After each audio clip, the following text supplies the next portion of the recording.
The views and opinions of any of the guests of After Hours AM are not necessarily the views and opinions of After Hours AM, its hosts, its staff, or any of its affiliates.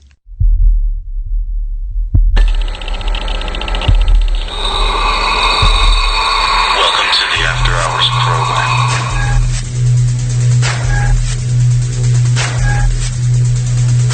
Are you ready? It's alive! It's alive! It's alive!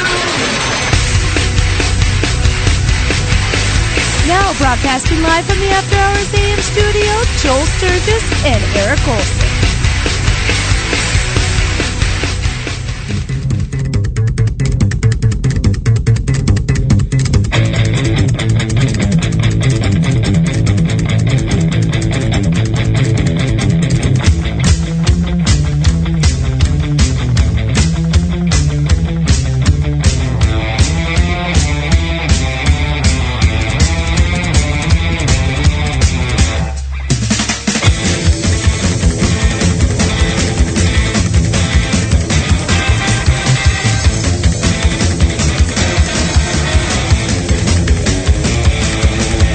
Can't shake this terror from my head tonight. Alone and forsaken I bleed. A twisted vision, a tired mind betrayed, a victim of shame. R.I.P. you're dead to me. You tore out my Frankenstein heart. A twisted vision of hell in your And good evening, everybody, and welcome to this edition of After Hours AM. Whether it's AM, PM, it doesn't matter whether east, west, north, or south. You're right here with me, your host, Joel Sturgis, and right along with me, as always, my wingman, Eric Olsen. Hey, Eric, how the hell are you doing, my friend?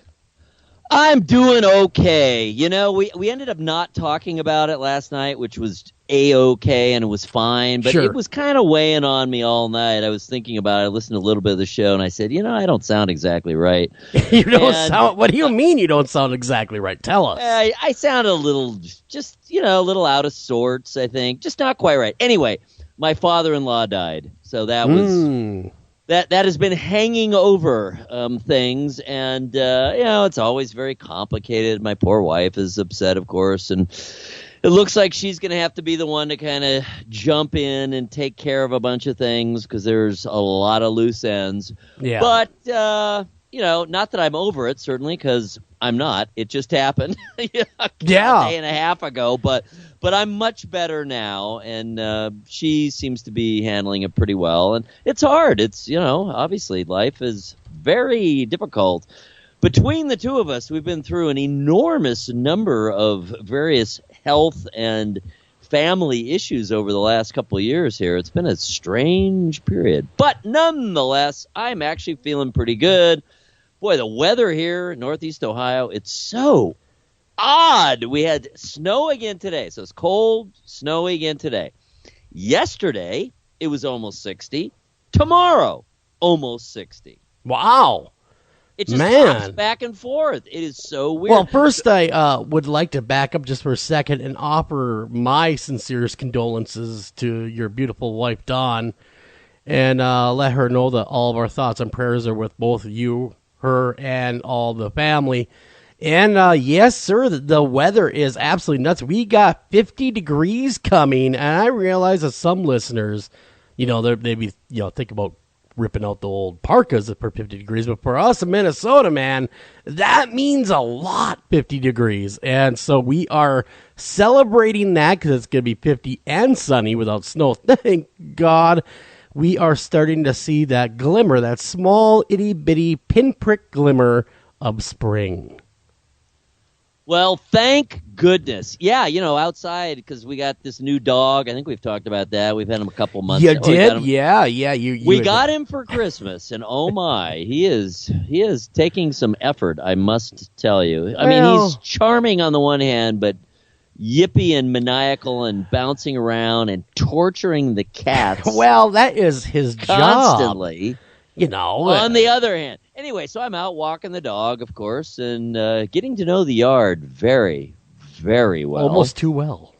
because the guy, he goes out 4, 5, 6 times a day. It's boom every couple hours. You got to take him out.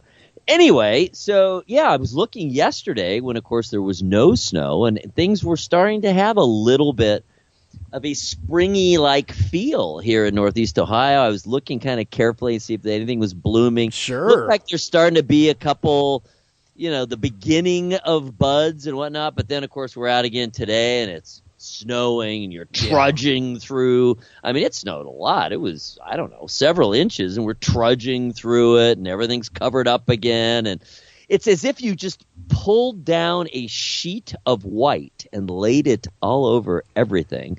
And we hopped back a couple months in one day, and then tomorrow, I guess, as they're saying, wow, it will be warm again. So goodness, the weather here is so odd. It's really been that way kind of all winter, hopscotching back and forth between cold, or at least fairly cold, not really cold this winter. We haven't been in the 0 range, I don't think yet, and probably won't be. But cold as in below freezing, and then we've had 60s. I think we even hit 70 at some point in December. It was just crazy. Oh well, that is crazy. It is all nuts and global warming, but they claim it doesn't exist. By the way, some people. I have heard that rumor. I think there might be a smidge of truth to the global warming thing. I think anyway. Come on. Something's going there's on. something going on. Seriously, we know the real debate is not whether or not there is global temperature change. There is. It's in the numbers. You can look at it. And we're also seeing much more extreme weather. So the average goes up, but we're seeing drier dries and wetter wets and hotter hots and cooler cools. Mm-hmm. And that's the most obvious sign to me is the weather extreme jumping. Very much so. The real question, though, is how much does human behavior, human activity, how much is that the cause of climate change? That's the question. It's not, is it changing? Yes, it is. The question is, how much are we making it change, and how much of it is quote unquote natural? That's the only real question, I think. Yeah, I would agree with you. I would definitely agree with you. And I think that we do have some part to play. I'm just not sure how big of a part we do have to play. But how can we not play a part? We're burning fossil fuels, and we're which is proven to cause the greenhouse effect.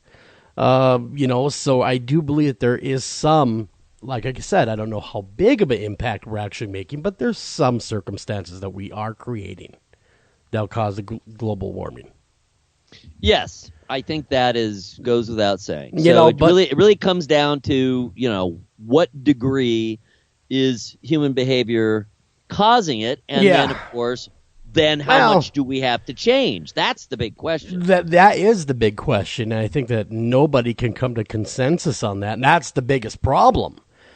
All of our leaders, world leaders, and of course, our current administration does not believe that global warming even exists, let alone is a problem, where the rest of the world community is looking at him like he just got done smoking a big fatty.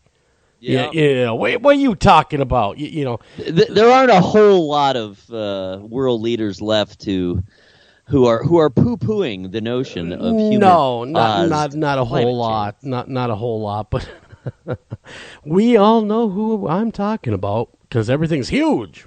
We know one or two. Yeah, but how about that? Speaking of that, are you about to bring this up here? I'll let you go. Go ahead. Oh, about Mr. Trump? About the world's most bizarre press conference today. Oh my God, man! We have been in the media a long time, you and I, and we've done hundreds of interviews, and I have never seen anybody in public or radio or television or anything do such a lousy job of public speaking. I don't mean that. I realize he has supporters, and I get that. I'm not bashing any supporter. In fact, if you supported him, obviously most of America did. At least a good portion, otherwise he wouldn't be president. But my significant Lord, portion. Yes. My Lord, what a train wreck he is when he has to talk by himself. I mean, well, what was... It's just odd. It's carrying on the theme that we've discussed a few times now. The problem is, or one of the problems is, for me, a very significant problem, is he's functioning as if he is still campaigning. Well, do you want to hear something? He's literally having a campaign event. Did you hear that? In Florida this weekend. Why do you have a campaign event when you won? Months after you were elected, took office? Well, see, now, this press conference that happened today, I literally thought it was SNL hijacking the airwaves, and I thought that was Alec Baldwin for a minute. I really did. I'm not even joking. I believe you. I said, oh, really? Oh, boy, now they've gone too far. He's really going to tweet about... No, what?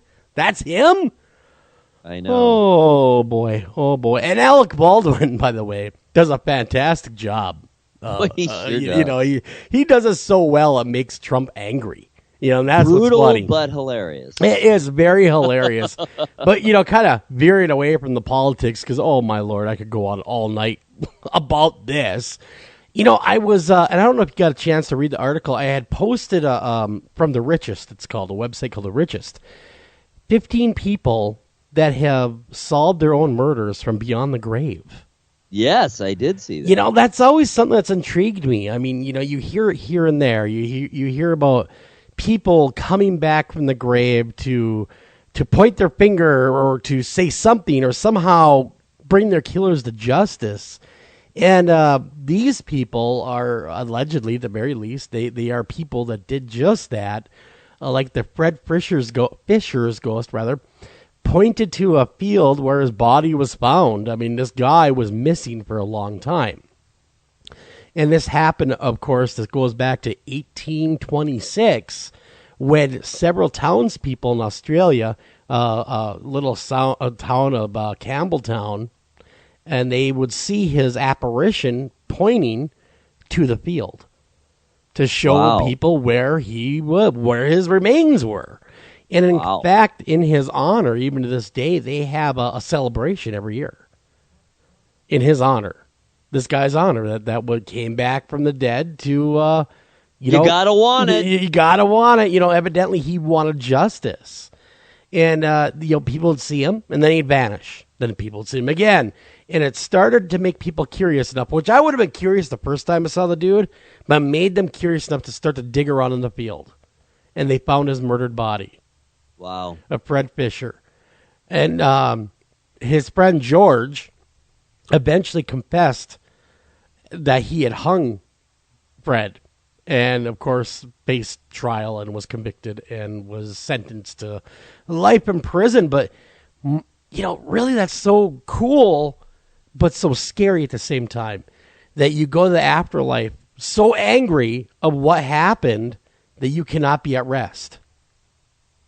It is. I mean, it's very powerful if you think about it. That whatever does happen once we're gone, that a certain subset of people are so outraged.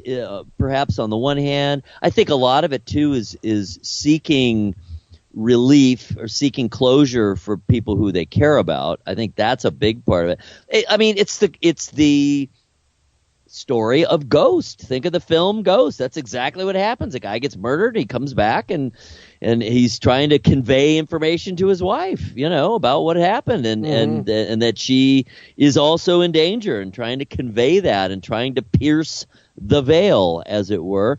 And it's very profound if you think about it, to have that powerful a drive that you're able to surmount whatever those barriers that are there. And they must be there, or we'd see a hell of a lot more ghosts roaming around. I mean, they may be there, but we don't typically see them. Most of us don't anyway. And so, doing whatever it takes to convey that information. Yeah, we've talked about it on the show when we had Christy Robinette on, and she is a medium, good friend of ours up in Michigan, and she had a case where she was literally hounded by a ghost at her house. Well, wasn't it Edgar Allan Poe? It's the same person. Yeah, okay, same person, okay. But this is an earlier. This was before, or well, I guess it wasn't before. But her book about her relationship with her spirit guide, Edgar Allan Poe, that came out later. But this was a few years ago, and they actually made a standalone TV special about it, which was very powerful. It was really quite good about this whole case, and the fact that, and of course it included reenactments, but it also included her and actual people who participated in this, and this poor young woman who had been murdered. It was in Columbus, Ohio.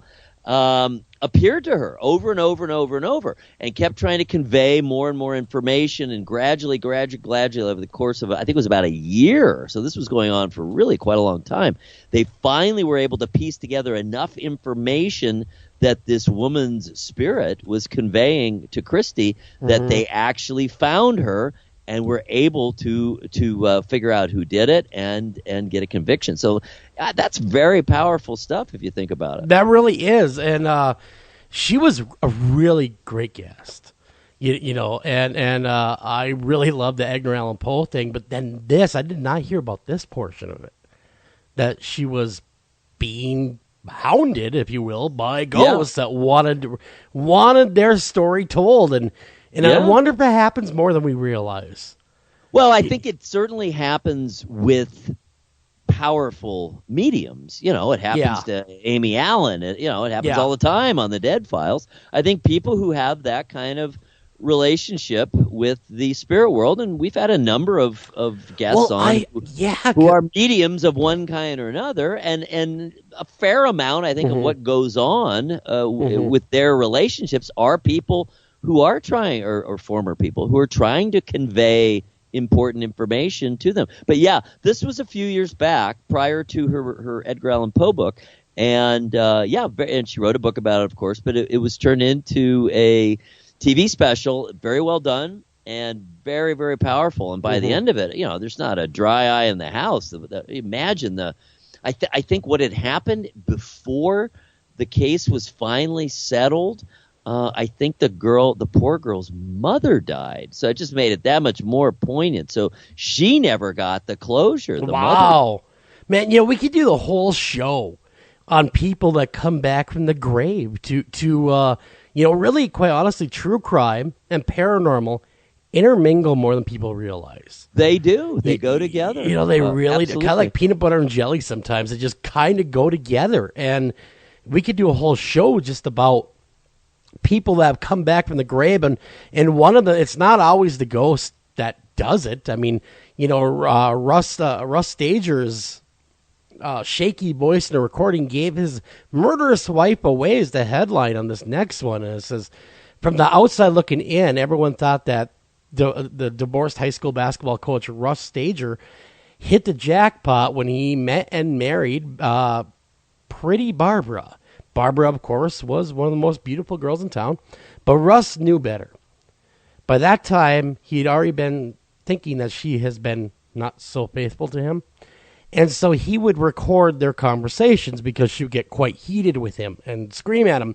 And then finally she threatened to kill Russ. And of course she did carry out that plan, but he recorded it. But get this now. His ghost let authorities know where those tapes were so they could prosecute her.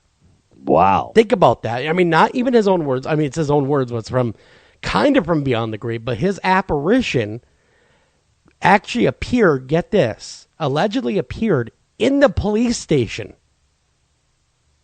several times. And that'll have an impact. That prompted the police department to, obviously, how often do you see a ghost hanging around? Who does that, right?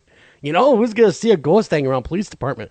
But several police officers claimed to see his apparition and in the evidence room, and they were thinking, well, maybe they didn't get all the evidence.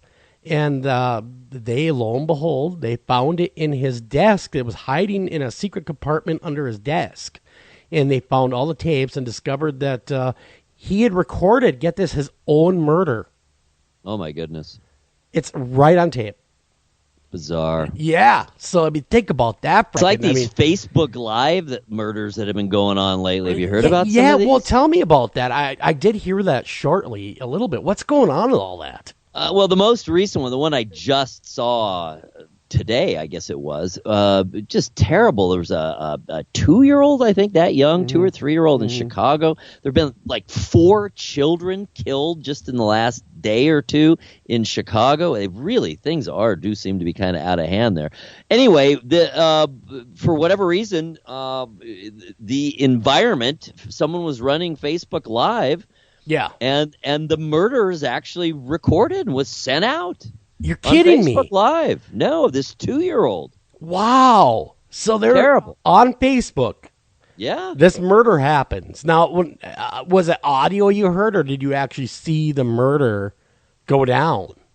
I did not choose to look at it because that would upset me. No, I totally get you. I wouldn't look at it 2-year-old. But what I saw were still pictures, screenshots, in other words, from it, and from the incident, and obviously it was recorded. Maybe I'm a little bit confused here. He murdered a 2-year-old? Yes. Oh my Lord! Was murdered. Okay, yes. Okay. I was killed. A 2-year-old was killed. You're kidding me? On Facebook? Oh my God! Yeah, on Facebook. That is freaking horrible. Something's got to be watching. Yeah, something's got to be done in some aspects with this. I mean, you would think that there'd be some. I mean, I'm all for freedom of speech, man. We love the First Amendment. We love freedom of expression. But with this new technology, do you believe that there should be some type of safeguard? I mean, not only we talked about this. We talked about it with Clarissa, and she was actually quite vehemently against it because she said this kind of thing has been going on for a long time, and in some ways it could be perceived as a deterrent. I don't know. I'm a very strong, very, very, very strong First Amendment freedom of speech believer. I think it really is absolutely critical. We need to retain that ability. We have to be able to voice our opinion. We cannot allow ourselves to be suppressed. But, I mean, it seems like it's new. She kind of had me half convinced anyway that there's nothing particularly new about it. I mean, people certainly have had movie cameras forever, right? I mean, for decades now. There's nothing new about that. People have had home. Well, exactly, but it wasn't real time. Yeah, that's the part. I agree with you. It's the real time aspect. In the past, the only thing that would have happened like that in real time would have been if a TV news channel or something, happened upon the scene of a crime. Yeah, well, do you remember? Once in a while, like the whole OJ thing. Yeah, do you remember though? Unfold in real time. Do you remember a couple years ago, or was it last year, where the news anchors were killed right on camera? Yes. Oh my goodness. Yes, that was terrible. Your guy shows up, kills them both. Yeah. So I mean, that's. Sure, that has gone on. That can happen. Yes, things are captured live in real time. But this seems so much more available and so much more ubiquitous. And, anyone who has access. Well, it's a 2-year-old, dude. I know. I mean, that's horrifying. That is horrifying. And, that's a baby. I mean, I have a 3-year-old at home and a 1-year-old at home. It's a baby. That is a baby. That is ridiculous. That person, wow, terrible. That is horrible. And I really, truly hope that they get what they deserve coming to them, this individual. Absolutely. Because that's just, any murder is horrible. Do not get me wrong. I'm not saying that the 2-year-old's life is worth any more than anyone else's. But my Lord, it's just a baby. You know what I mean? I know, and that was kind of the point of that particular article I came across. Is there's just what's going on with all these poor children being murdered. Yeah, a lot of it is gang related. You're in the wrong place at the wrong time, or you're a family member. I think it was family member of gang members. That kind of stuff. Well, this Cleveland. What's the murder rate like in Cleveland? It's about average for a city of this size. Okay. It's significant because you're close all the time. Yeah, you're close to the size of Chicago, aren't you? Oh no, Chicago's a lot bigger. Okay. Cleveland has actually shrunk. It's a classic Rust Belt city. Okay. You know, it peaked out in about the mid 1900s, mid 20th century is when it peaked in size and influence, and it's actually been shrinking ever since because the industrial base has shrunk and people started moving to all the usual stuff. People moving to the suburbs and all that. Yeah. The greater metropolitan area is more or less the same size. Slightly smaller than it's been, but the city itself has shrunk quite a bit. The city limits has shrunk in population. Yeah. So I forget where it is now. I mean, I could look it up as far as the city, but the metro area is still, I don't know, maybe it's 15th in the U.S. Well, that's pretty damn big, though. That's I it's know a couple million. You know, it's right around the same size as Minneapolis, St. Paul, then. Is what it really is. It's around that size. But you know, and I'm kind of going through these whole who came back from the dead, or so to speak, to get ghostly revenge, karma or ghostly revenge, however you want to say it. Nell Cropsey, she sticks out. Some say the story of Nell Cropsey is unsolved mystery that remains cold to this day, but her restless spirit demands justice. Others say that the spirit saw justice served one way or another in 1901. Allegedly, Nell killed from beyond the grave. Oh, my goodness. She allegedly killed Jim Wilcox, longtime boyfriend, that allegedly murdered her. So she took it upon herself because she was not getting justice in the legal system, allegedly came back from the grave and killed him via poisoning. Wow. Her apparition was seen several times before and after the death, before she was shown to be a weeping widow type, and then afterwards she was seen at Jim's grave laughing and pointing. So wow. I guess she finally did get the last laugh. The haunting revenge or not, you decide. Wow. I know, kid. That's hardcore. That is hardcore. You're that mad at somebody that you're going to come kill them after you're dead? Now that's I've heard of No Fury Like a Woman Scorned, but that's ridiculous, man. Wow. All right. I looked it up while we were, that is quite a case. Cleveland it is way down. It is only the 31st biggest metro area now, with a population of just over 2 million. Really? Yeah, and you mentioned Minneapolis. Yeah. It is 16th with a population of 3.5 million. Yeah, that's growing actually the last few years. It has. Yeah, really it's has. up quite it's a bit. blown up. Cleveland's actually down a little bit in the metro area since 2010. Not much, but a little. Yeah. Well, you know what? At least don't live in Chicago. You know, I like Chicago as much as the next guy, but I would not want to live. No offense to anyone that's listening to us from Chicago. I just don't like the big urban sprawl.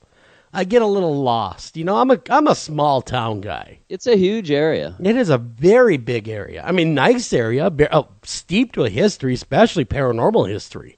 And lots of fun. Lord. Yeah, it is. It's a good time. But, you know, I am just a small town guy, and I like it that way. In fact, the city I live in now has, 2,000 people in it. And I'm completely okay with that. That is a large town, very small city.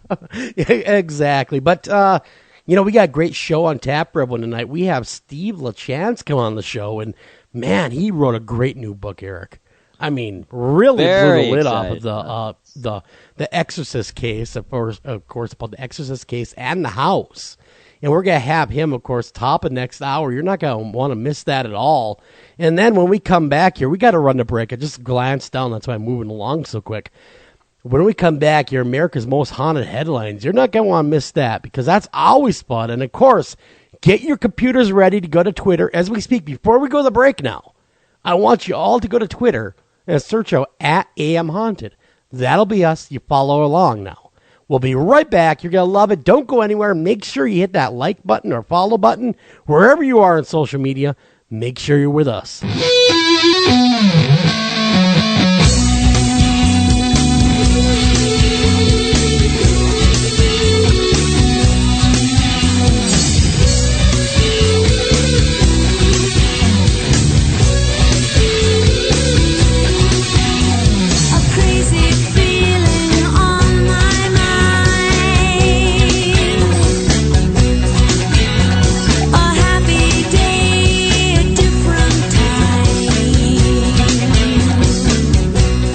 Hey, if you're catching this edition of After Hours AM on podcast, make sure you like and subscribe to After Hours AM. And for all you iTunes listeners, make sure you rate and review After Hours AM. Hi, Tom Bodette. If pop culture is to be believed, roughly 40% of all people are actually vampires, or dating one.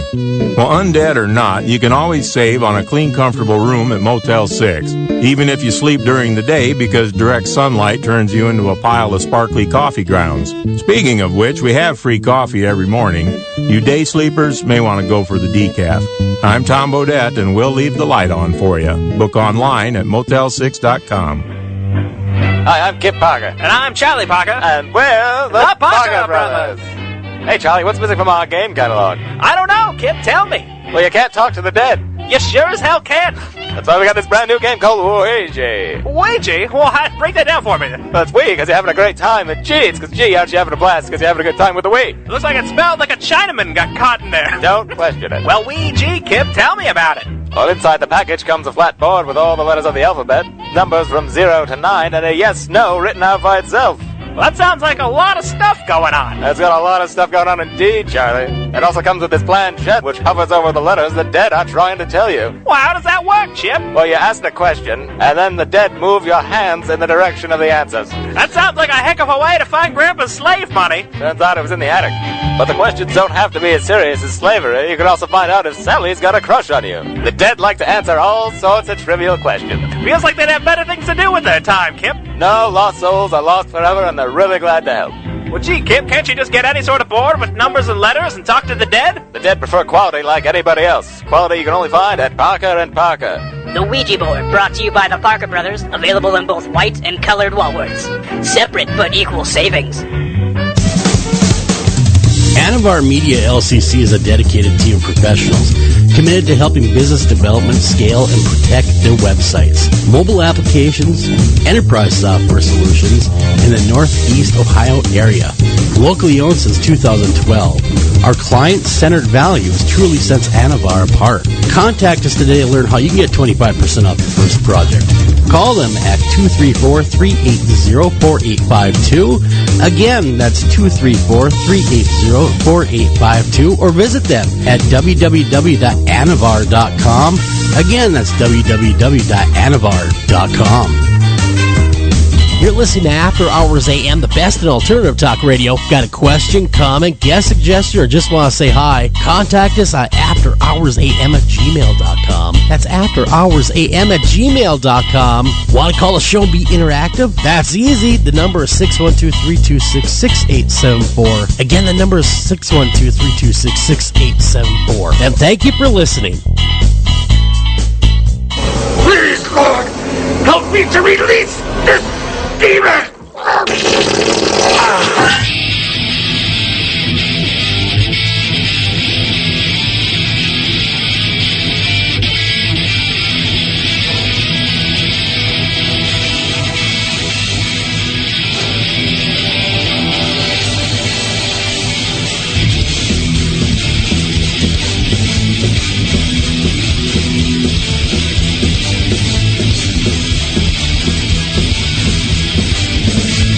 And welcome back to After Hours AM, everybody. I'm your host, Joel Sturgis.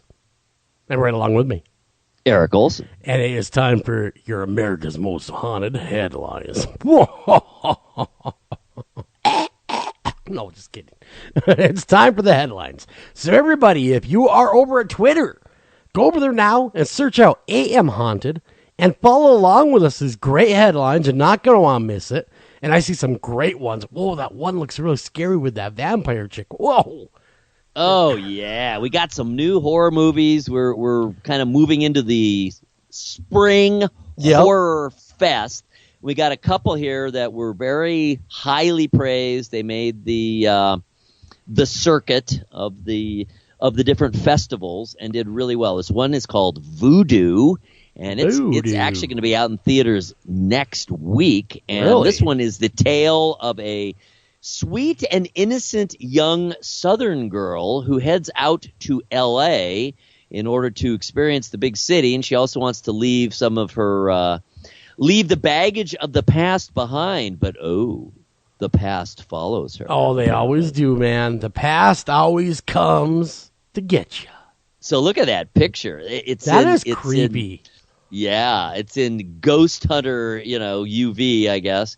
And so she doesn't even know what's lurking behind her. That is scary. Even that picture is kind of creepy. I mean, I know it's meant to be, but it's especially creepy because it's that green. Well, I got about 20 pictures from that movie, and that one really stood out. Yeah, well, that is that kind of is haunting. See, now I have a phobia. I have a fear of things bothering me in my sleep.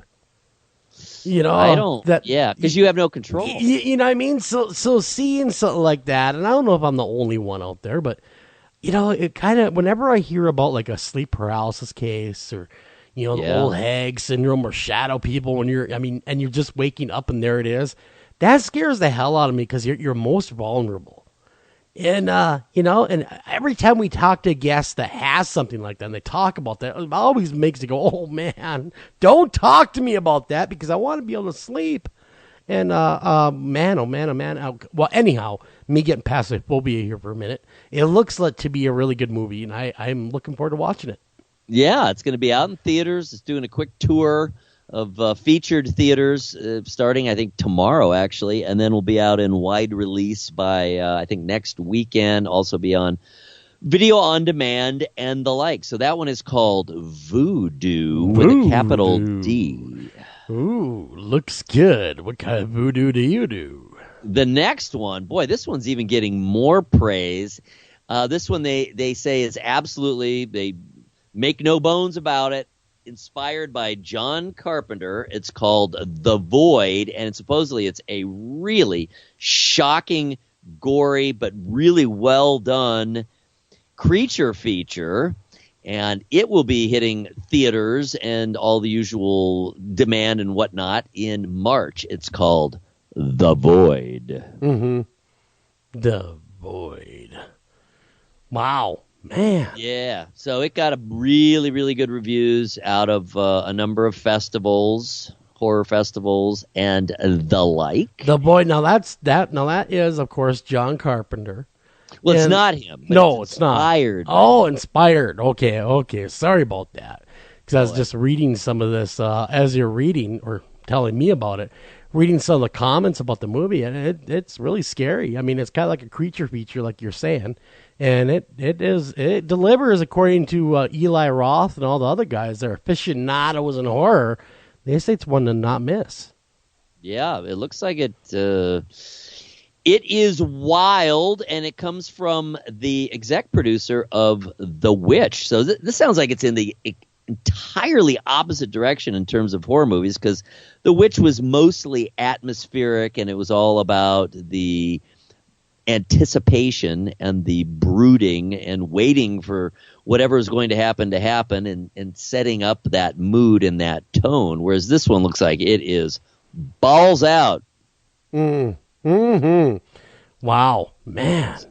So it was a big hit at Fantastic Fest and Beyond Fest, and I guess several other horror or horror-related film festivals. So check that one out. The Void. Void. Moving along. Well, hey. Yes. It's another week, so there must be another paranormal lockdown. Well, there has to be. There has to be, and I've been watching it, and I've been really liking it. It's getting, if it can get any better, but it's been great so far, again. And I think it's pretty outstanding. They're a very appealing but yet serious pair. I think they handle, Nick and Katrina, I think they handle it very well. This week, they're heading down to New Orleans, and this is a house, the Rampart Street Murder House. It has been reported to be haunted for decades, but the main event that just kicked it into high gear, that's only 10 years ago. There was a murder right after Katrina in this place. So they're actually going to be there. Their lockdown is on the 10th anniversary of that murder in the Rampart Street Murder House. Very cool. Tomorrow night on TLC. Very, very cool. Man, I'm going to tune in. That sounds wicked cool. All right. Well, we know we cover the sky We cover horror and spooky animismo, including the sky. And right now, the moon is waning gibbous. That's the official term for the current status of the moon. And what's interesting about it, it's about a quarter, or it's about 3/4 there. It is waning, so it's shrinking. But this particular moon looks like an oddly shaped full moon in that it tends to be very vivid and it's very round and spherical, other than the part that's missing. Yeah, I'm looking at that, and that looks really cool. That's really a really does. cool It doesn't picture look like of the a full moon that someone hacked off about a third of it or a quarter of it. Yeah, it looks really kind of cool. Yeah, I always like the close-ups of the moon because you can really see all the craters on it, and my God, that thing's been battered, hasn't it? Pulverized, pummeled, yes, with no atmosphere, or essentially no atmosphere. Yeah. There's nothing to protect it. No, nothing. There's no wind up there. There's no nothing. In fact, I just watched, again, the Mythbusters. I missed that show. You never watched that show, the Mythbusters? Oh, of course. Loved and it. they were tackling... I was on their set. I did a really? set. Wow, I didn't know that. Oh, loved it. Yeah. Yeah, well, anyhow, they did, of course, they tackled the moon landing again.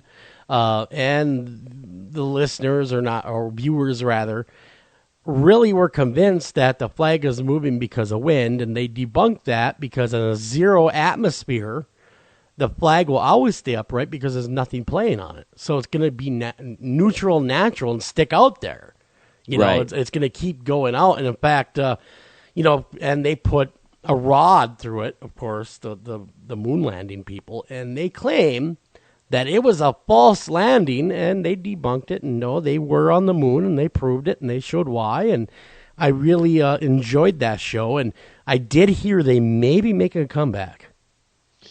Well, I'm sure they're missed, and the huge mistake, and I imagine it was just a cost-cutting thing, is when they excised, the other three, and they did that final season with just the two of them, and I think it was greatly reduced because I loved the variety, and one of the pleasures of the show was to see the at least two different sets going on with the three.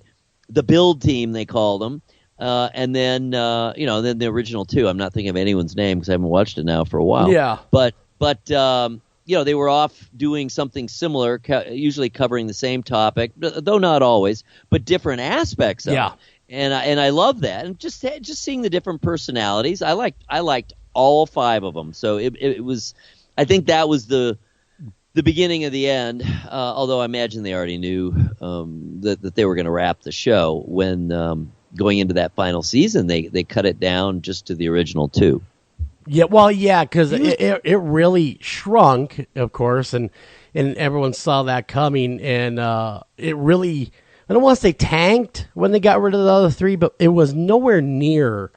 No, they'd kind of run their course, I mean, it was just kind of. They were on a long, long time, and it was, it was a great show. I mean, they did a lot, and it was the names, of course. It's Adam and Jamie were the main, the originators of the show and the main pair, and then we had our buds who I really liked, Tori and Carrie and Grant. Yeah, I liked it a lot, and I thought they brought a lot to the show. But, it is what it is. TV is fickle. It moves on quite often and quickly, and, and that is just the way of TV. But, yes, I was doing a little bit of searching while we're talking about the Mythbusters. They are saying that they will be making a comeback, the Mythbusters. So that'd be great. They that just is need confirmed. A little break, I bet. I think so. I think what had happened is, according to this article, that the viewers demanded back. They love their Mythbusters. In fact, the headline says it's no myth that everyone likes the Busters.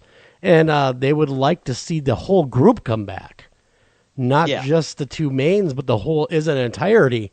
And so that will be interesting to see as that goes on. But, I would like to see that as well. All right. Did you know? Now, of course, you've heard, of course, of the 70s group Firefall. Yeah. Yes. Well, firefall is an actual real thing. Did you know that? I did not know that. And what it is, it's not actual fire. It's a very, very famous waterfall in Yosemite. Look at that thing. Only under absolutely perfect atmospheric conditions, a combination of conditions, does this happen, where the sun strikes the water and the waterfall in such a way that it makes it look like it's on fire. That is cool looking. That is cool. There are amazing pictures. Yeah, well, I always loved looking at these pictures, especially, like the fiery waterfalls and, like the one last week where it looked like someone's yakking. And now this one, it always looks really cool. Very, very cool. I love that. That's a great, great picture. And there's a bunch more. If you click through to, it's a Huffington Post story, there's many, many images.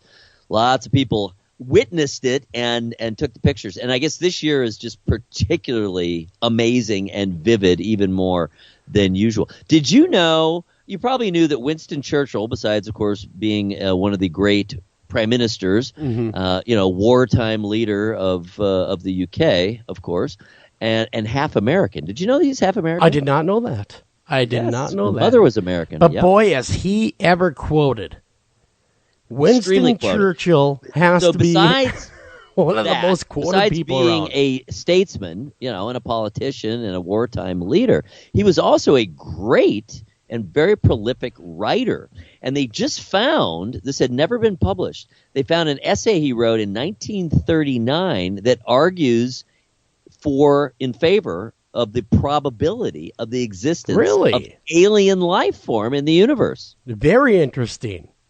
That doesn't shock me, though. I mean, he was a rational human being. I mean, he was a big smart, thinker, very learned, very learned. He understood math. He understood averages.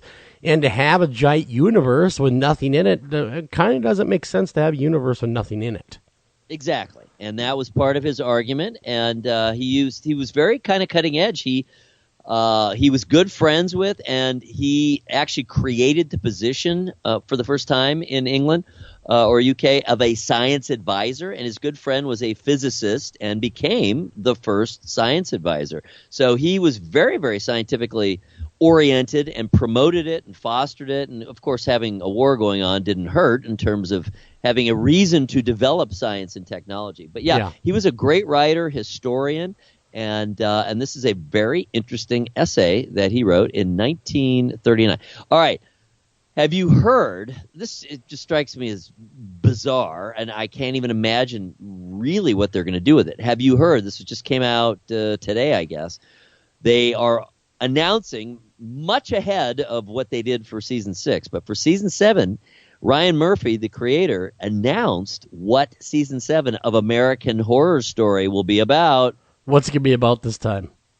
Presidential election. The 2016 presidential election. What? How the heck is he going to... Okay. What? I don't know. I'm trying to picture what he's going to do with that. Is he saying that this last electoral season was American Horror Story? Is that what he's trying to say? I mean, what does he mean there?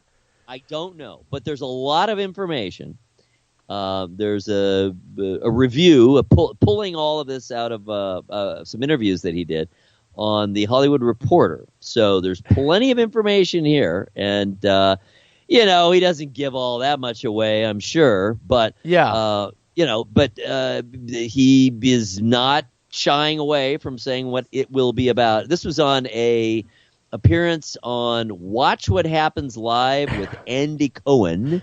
And he gave out all this information. He said, let's see, the next season is going to be about the election that we just went through. So I think that will be, I'm quoting here, that will be interesting for a lot of people. Well, it will be. I mean, that is no joke.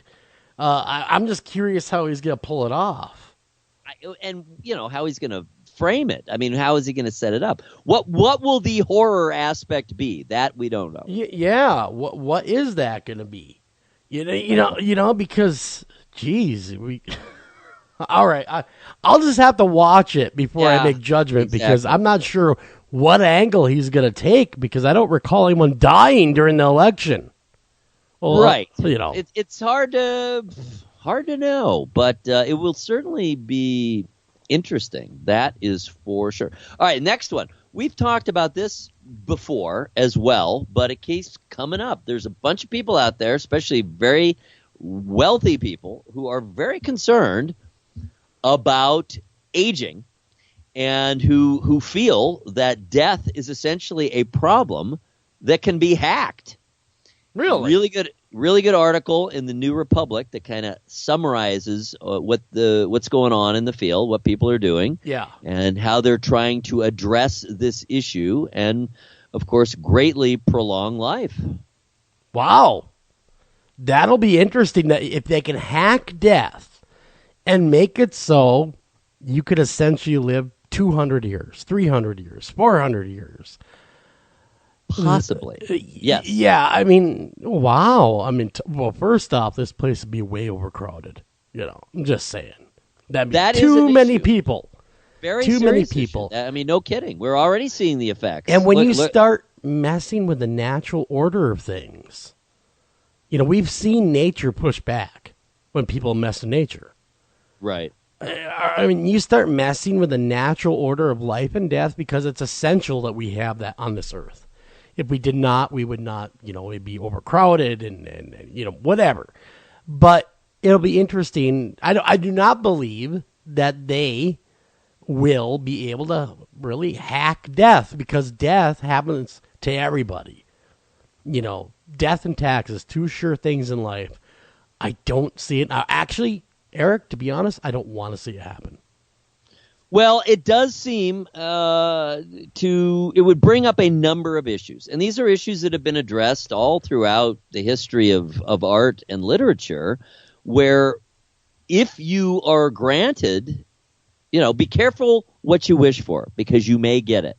So what happens if you are granted eternal life? Well, at first I'm sure there's euphoria. And there's all kinds of cool things. I'm sure of that. Hey, you this could is great. set out to do in long-term projects that you're excited about.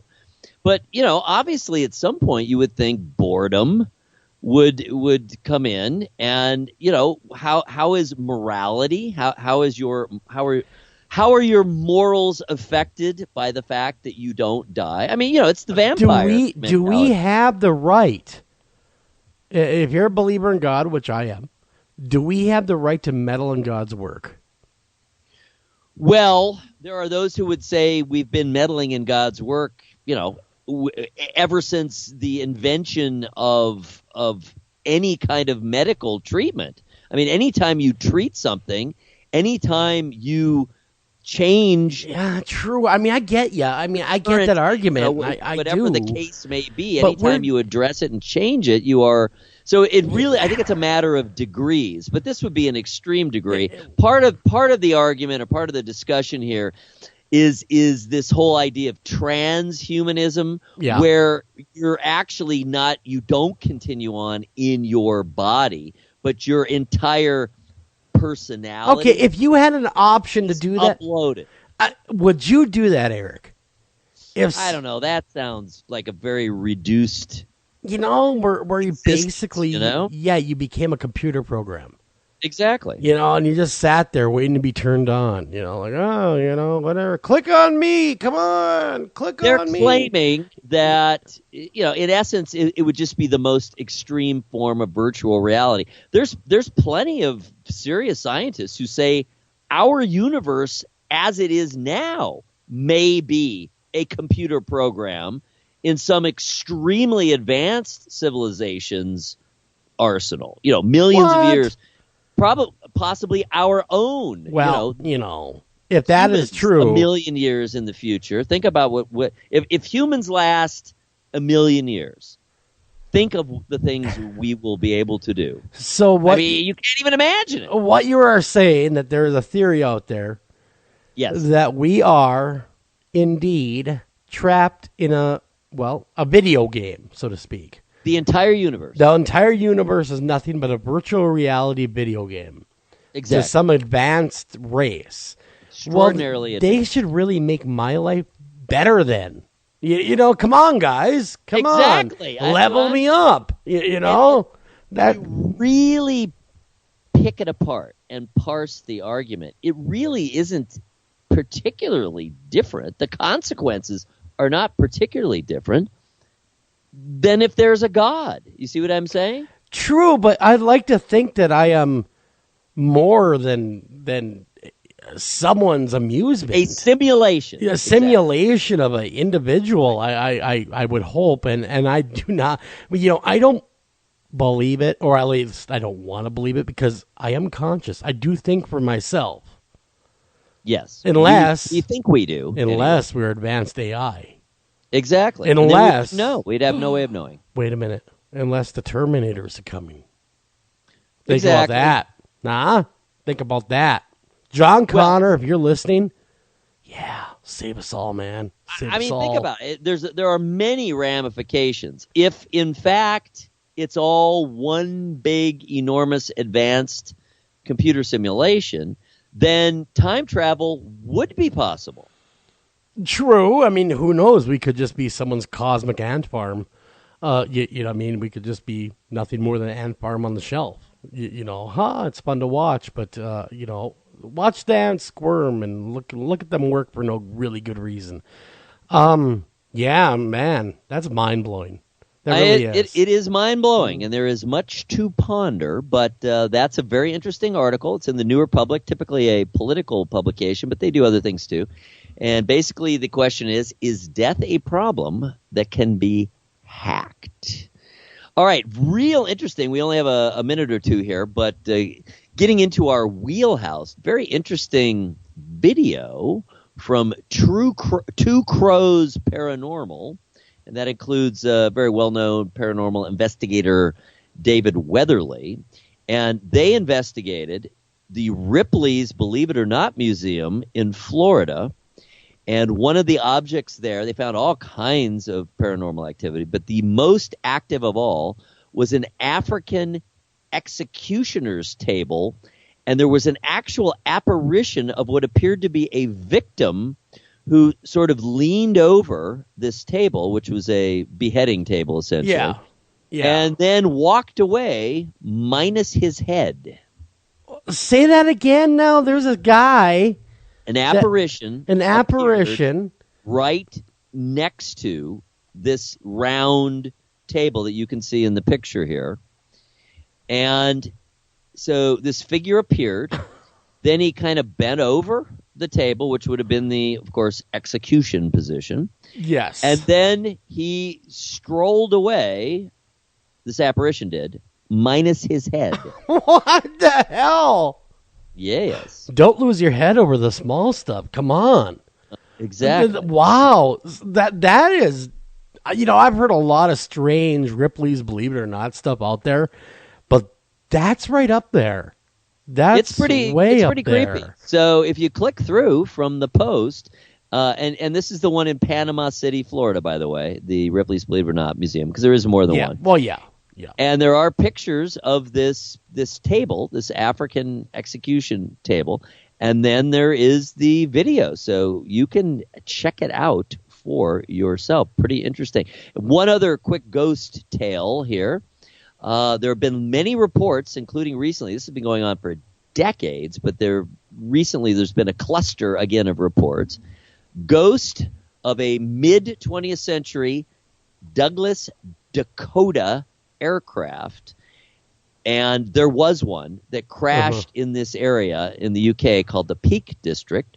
It crashed in the 40s, and it has been appearing. The ghost plane has been appearing in the area ever since, including recently. Wow, that's creepy. I've heard similar tales, but it's more usually has to do with ships and stuff like that, with the Bermuda Triangle. But outside the Bermuda Triangle that's happening, you don't hear that very often. Phantom airplanes. So that's really cool. That I'm going to read that article when we're done the show here more in depth, because I find that very fascinating. But man, we got to go. We have to go to break, play some Fox News, and then we'll come back, and we're going to talk to Mr. Steven LaChance. Don't go anywhere. We'll be right back right after this.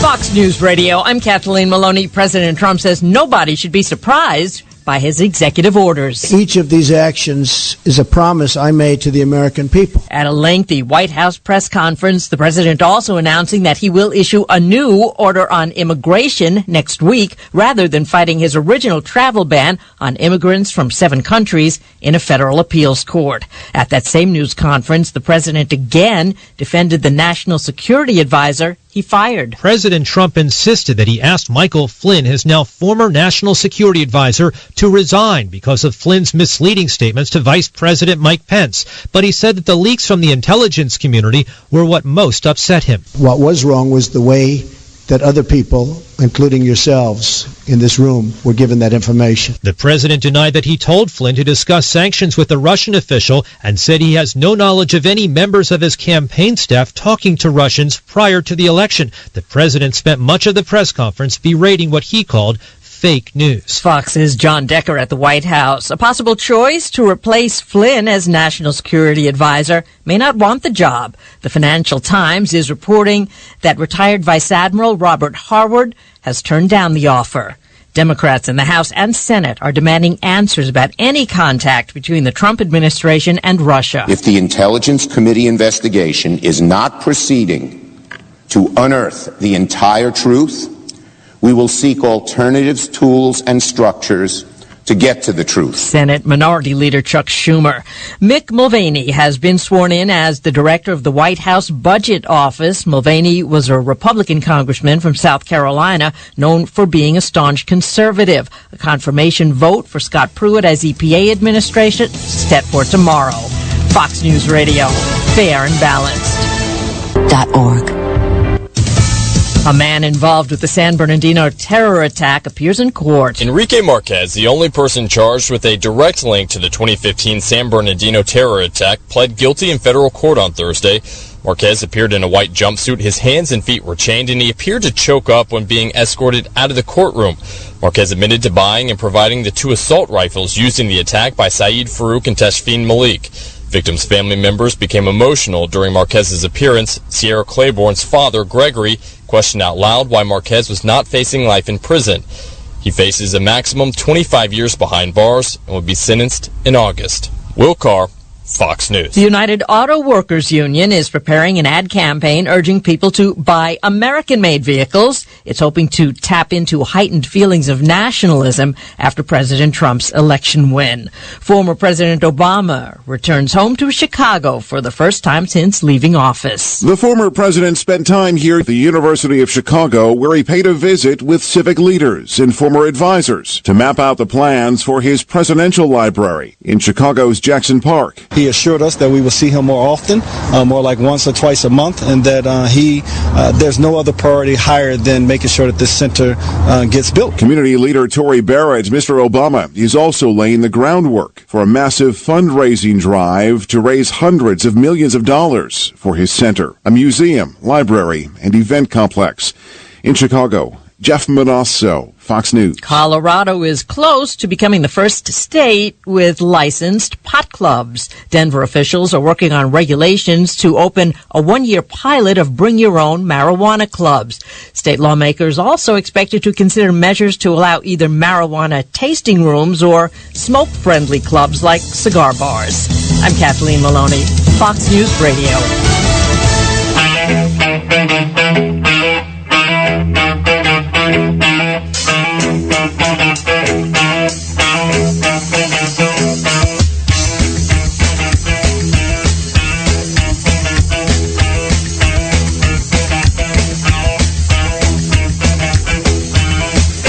And good evening, everybody, and welcome back to After Hours AM. If you're just tuning in, you sure missed a lot of fun that first hour.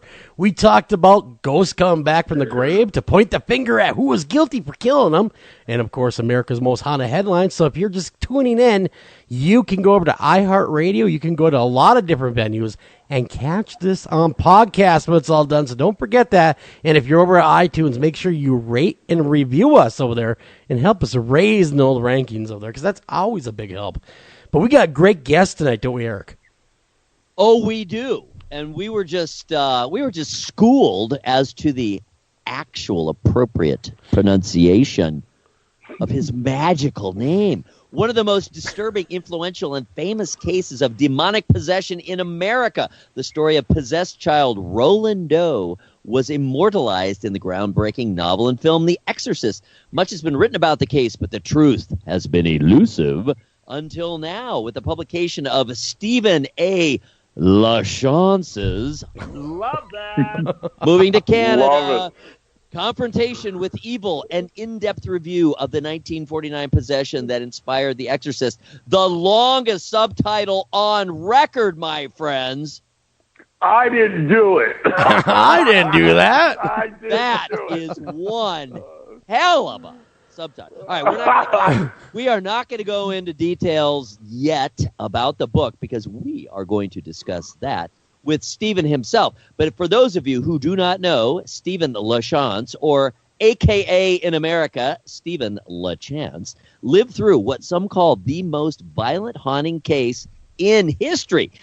In 2012, in an unprecedented move, the Roman Catholic Church issued a 156-page report calling his haunting a clear case of demonic infestation, oppression, and possession. The haunting lasted for 10 years. In October 2006, Discovery Channel premiered its third season of its hit show, A Haunting, with an episode featuring Steven and his family and friends titled Fear House. Boy, that is an iconic episode. It really is. The depiction of this shows a demonic clown has frightened many and is considered one of television's most terrifying moment. Fear House has been seen by over 26 million people worldwide. Steven is an author, as we mentioned. His first book about his personal haunting, called The Uninvited, was a huge hit. It was further told the tale in Blessed Are the Wicked. And in addition to that, Steven was asked to participate in a documentary that accompanied the release of the huge Supernatural box set. He has also starred in fact, Booth Brothers documentaries, Children of the Grave, and The Possessed. Welcome to the program, Steven LaChance. No, I didn't write that either, by the way. I want to say Pepe Le Pew. No, that's great. We got Steve LaChance here. Steve and I, we've known each other for a long time, and I'm always honored to talk with you. But, your first two books are your personal, really what happened to you in the Screaming House. And that, like Eric had said in the intro, man, when I read that and I talked to you personally about it, that is scary as hell. In some ways I'm surprised. In some ways I really am surprised that you chose to go deeper into the paranormal. Because a lot of people would be more, okay, I saw something I can't explain. I'm never talking about it again. I'm never dealing with it again. No, you chose to go the other way, and you chose to help people. And that... Well, takes a lot of courage. You got to look at it this way, buddy. It's like when you're presented with these questions, okay? What happened to me? What happened to my family? What happened to my friends? Yeah. Now, I could turn my back on that and I could have walked away from it, or I could do what I think that most people would do. I would hope most people would do. And take that step, and I went out there, and the first part of it was trying to figure out what happened to us and why it happened to us. Well, why did it happen? Steven, did you ever get to the bottom? And of course, I kind of know, but for the benefit of the listeners that maybe they've never heard of you before, Did you ever get to the bottom of your own haunting? I mean, because I know in the beginning, when it first was going down, and you were, of course, on the episode on, I do believe, Discovery Channel on haunting, even you were curious of why you? Why you? Why not someone else? Why you? Was it the house or was it you? Well, I think it started as the house. And then I think it turned into an attachment which followed up. But the basis of it, what came down, it was we were living in a area that was owned by an old Civil War captain. And he's actually pretty famous. I mean, you guys can Google him if you want. He's John T. Crow. But anyway, his family finally came forward, ancestors of his, and sat us down and told us the story. And the story, I got to tell you, was more frightening than anything you could imagine. And, people used to talk about the baby hanging in the tree and seeing that and hearing the baby cry and all of this other stuff. And it turned out that his wife actually had gotten pregnant at that point, it was right after the Civil War, so you could say servants, but they were pretty much just slaves at that point. And she became pregnant, and she had the baby. He realized it wasn't his, and it was one of the servants. So he actually killed the baby and hung it in a tree. And then he had the doctor that was seeing her and taking care of her. He had her insert wires between her ribs and puncture her lungs, which obviously would have looked like consumption. Then he went out and he asked which one of the male servants it was. None of them would say it was them, so he lined them all up and shot them all. Oh, what a great guy. There you go. That is the kind of stuff that causes these kind of things to happen. Yeah, and then, of course, your family and you move into the house, and, of course, it ramps up, and anyone that saw the Discovery Channel thing is they need to understand when you were hitting that door, when it won't let you in, I don't know if people know this or not, but Steven, you're like 6'7". I mean, you're a big dude, and so for a door not to give way because that was something that was brought up, well, maybe he just wasn't strong enough to bust out. No, if you met Steve, you would say, no door would stand in his way if he wanted to get through it. And so a lot of things that happen in the house are scary to this day. And have you counseled anyone that's lived in that house afterwards? Well, yeah. I mean, there was other families that I've talked to. I actually, there was the one family that I tried to help at one point, which was a disastrous move. You should never do that, and I would not suggest anyone do that. But so I mean, and there were families before us. I remember us standing. I was at an event, and I was standing with Johnny Zaffis, and we were standing out in an event, and this guy comes up to us, big guy like I am, right? Yeah. And he starts crying. And it comes to find out he was the family that lived there right before us. And his story was pretty horrific, too. And this guy, I mean, he's crying when he's talking to us. And he says, he goes, I would wake up in the morning and I would have bite marks going up my calves of his legs. It's the kind of stuff this was. So. I'm surprised someone hasn't got 5 gallons of gasoline in a match. No, we could all wish that. I don't wish anybody hurt, but I would not wish that. Or, like lightning strike or something, God's intervention, to wipe that off, right. That evil, or at least so no one else gets hurt. But now you got a new book out there. We read out, Blessed Are the Wicked. We also read your first book, but now you have more of you're taking a turn from talking about yourself, of course. You're not just tackling a case. You're tackling one of the cases, like one of the granddaddies of them all, which is very ambitious, which is the Exorcist case. The Confrontations with Evil is the name of the book, and it is some scary, scary stuff, but it's written more like a case study. It's not necessarily like a story, but this is the facts, this is what happened. What compelled you to write about this case? Because, a lot of people have written about it, been a lot of movies about, a lot of documentaries, but you seem to have brought some new things to the table. Well, I've been looking at this case for 10 years. Literally, the first locations that I went to were in 2005. That's when I actually started the investigation. I had interest in it earlier, obviously, living in St. Louis.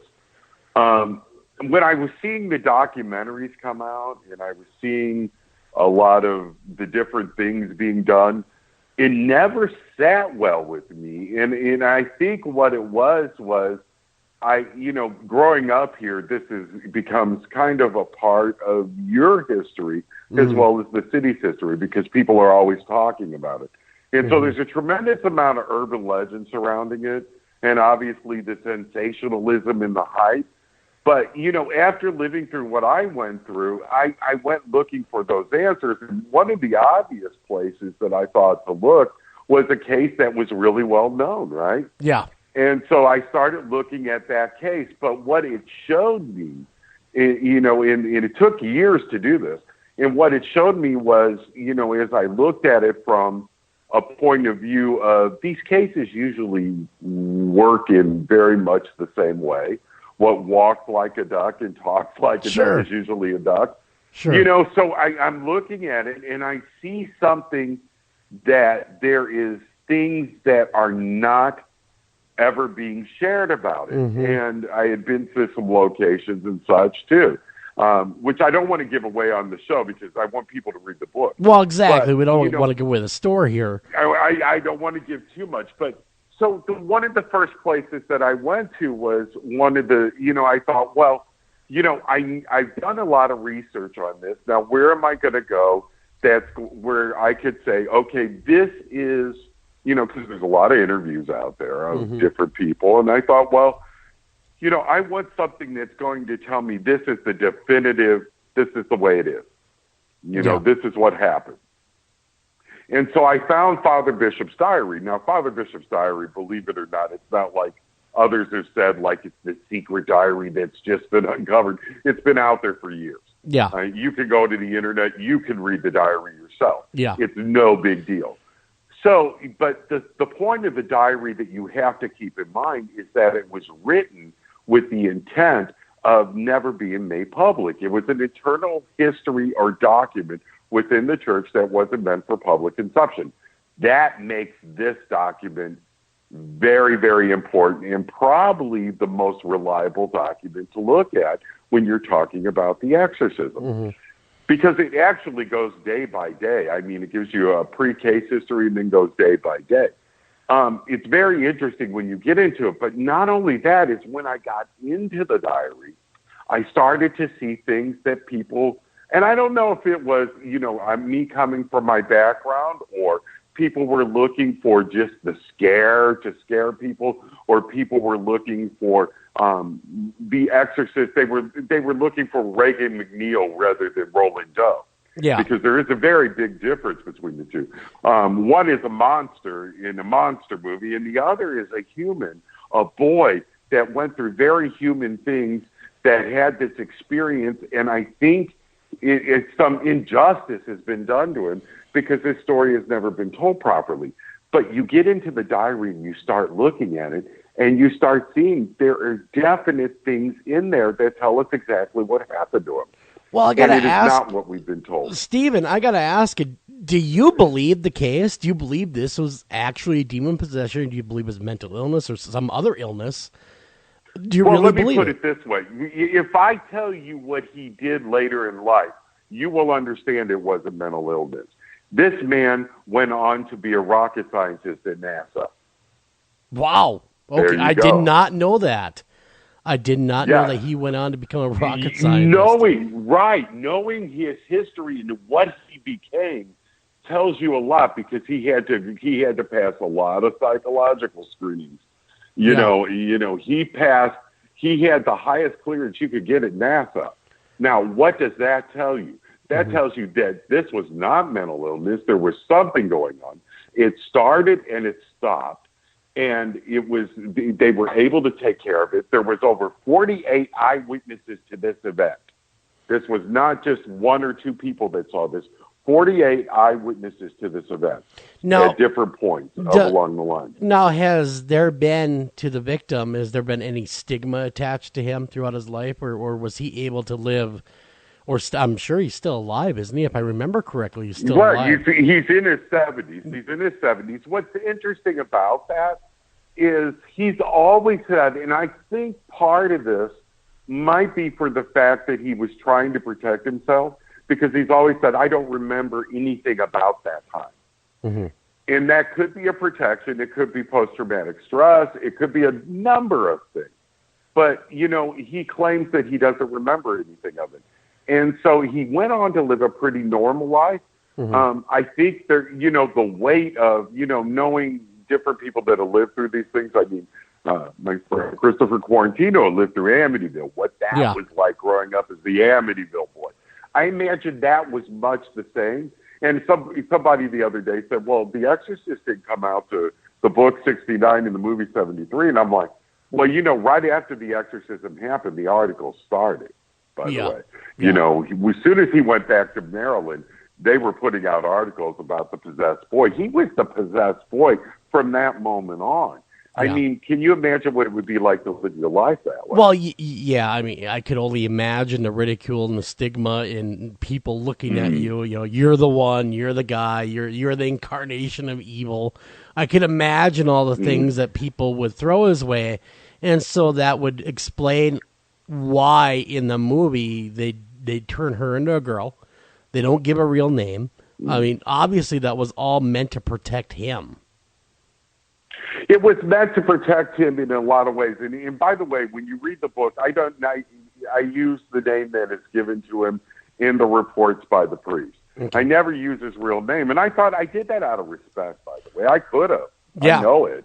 Yeah. I mean, it's like, but I did it out of respect because I felt, and I did it not only for respect to him, but I did it to the respect to the priests that lived the remainder of their lives without ever talking about this and without ever giving his name. They deserve that respect as well. Yeah, I know, Eric, man, what do you think about all this? I mean, you're a writer, and you've seen some really strange things in your life as well. I do commend Steven for not using the real name and sticking to the pseudonym name. I think it's very ethical, and the rationale makes perfect sense, and I agree that was the way to handle it. And in essence, it's almost, it's so after the fact now. What's the point at this point of divulging the guy's name, because it's so far removed in time and place from, or I don't know about place, but time and water under the bridge from when this happened. And as you were saying, if he claims he has no memory of it, so he's not going to participate in any sort of additional information. So what's the point of that? One of the things I'm really fascinated, and I am very sympathetic to the notion or the concern of not giving away too much. We do not want to give away too much. But one of the real interesting points that you make, or one of the things that you dig up and conclusions you make, is that this general assumption that, quote unquote, he brought this on himself is false. Could you get into that a little bit? Yeah, I want to talk about that because I think that gives you a good idea of how this book goes. One of the things that when I got into, everybody is always either just told the story or they gave their own version of the story. But one of the things I got into it, I thought, I really want to look at this. I want to analyze it. So I sat down and I thought, well, I'm going to look at the diary because that is the case study. And I want to look at it like, with no preconceived notions. And I want to sit here and look at this if I was presented a case. And I started down it. Now, the first thing I saw was, obviously, he was doing the Ouija board with his aunt. Yeah. The activity starts, the aunt dies. But what got really interesting is there was a moment in the diary when there's things going on in his bedroom. He's on the bed with his mother and his grandmother, who are both strict Christian Lutheran women, by the way. Very important. All right? He's on the bed. The bed is shaking. There's marching feet going up and down the bed, the sound of marching troops. It's a very scary moment. They're holding on. And what the mother doesn't scream for God to help her. What does she do? She screams out, "If this is the aunt, can you knock so many times?" She not only does this once, she does it twice. All right, then. And I went, wait a second. This is supposed to be this strict Christian Lutheran woman. She's communicating with spirit in a way that she knows how. Now, I gave her the benefit of the doubt. She sounds like a Fox sister. Yeah, she does. Right. Let's crack her knuckles. Doesn't she? And I'm thinking to myself, well, this is the end of the spiritualism movement. A lot of times, people from Monday through Saturday would be contacting the dead, and on Sunday they'd be at church. So I gave her the benefit of the doubt briefly. Because when I went further in the diary, I get to a point in the diary where words are forming on his body. As a matter of fact, that's how they brought him to St. Louis, where I live. Because Louis came on his body, and she had family that lived in St. Louis. Now, mind you, when these words would appear on his body, sometimes in the forms of welts and sometimes in the form of scratches, he described this as very, very painful. It was a painful event. He would scream out in pain. He felt like he was being branded like cattle when these things would happen. So anyway, this word forms on it. So she starts asking questions. And she's asking stuff like, when should we leave for St. Louis? And obviously the words come on him. And she goes, and should I let him attend school? I mean, it almost turns into the Saturday Night Live routine where she's asking the questions. Is he screaming out of pain? You almost want him to reach up and smack her. You know? Yeah, I mean, none of this is portrayed in, none of this is actually talked about in depth it is anywhere else. So frustrating. I know, it's so frustrating to me because I'm like, she is doing everything that you would not expect a mother to do. And I started feeling really sorry for this kid. Yeah. I mean, can you imagine being in puberty and all of this stuff going on to you, and you've got all this stuff happening to you, you're in pain, and the one person you can rely on is your mother, and she's causing the pain. He became her Ouija board. And this gets evidence further on, because you go further on into the diary. Mm-hmm. They come to St. Louis, not for an exorcism, by the way, which that has always been, people always go, well, they came to St. Louis for the exorcism. No. The first person they see when they get to St. Louis is an alphabet medium. Okay? So wait a second here. Hold on, Steve. Okay. The kid is... I'm just going to recap here for a second because I'm trying to process all this because this is all kind of new to me. Because everything I read, everything I read was mass media, and they didn't talk about the mother doing all these things. Right. None of that was brought up. Yeah, exactly. She was always the victim. She was always the crying mother. Help my son, save us all. Right. Okay. Mm-hmm. She takes her son that is possessed by Lucifer himself or a demon or whatever. We don't know at this point what's going on. Instead of going straight to a priest and going, help me, falling at the altar of a priest, screaming for help, she goes to an alphabetical medium. That is flippin' ridiculous. Wow. Right. It is craziness. But, so the cousin, there's a cousin now. Now the church gets involved. And this is how that happens. There's a cousin that is going to St. Louis University, which is a Catholic university in St. Louis. She sees what's happening, and she goes to her professor, which is Father Raymond Bishop, who writes the diary, by the way, and she asks him to come help. So he gets permission to come. Now, when Father Bishop, in one of his first visits, he gets to the house, okay? There's a session where the words are forming on the boy's body, and he talks about it in the diary. And the family is standing around the boy, watching the words form, and the mother is asking this: where is the dead aunt? Remember the dead aunt? Yep. Where is the dead aunt's money buried? That's ridiculous. Wow. It was all about money, people. Jeez. It was greed. That is nothing. We got to run a break. When we come back, we're going to talk about that, about the way the mothers acted a little bit further. And This is just mind-blowing stuff, man. I got to take a break. We'll be right back right after this.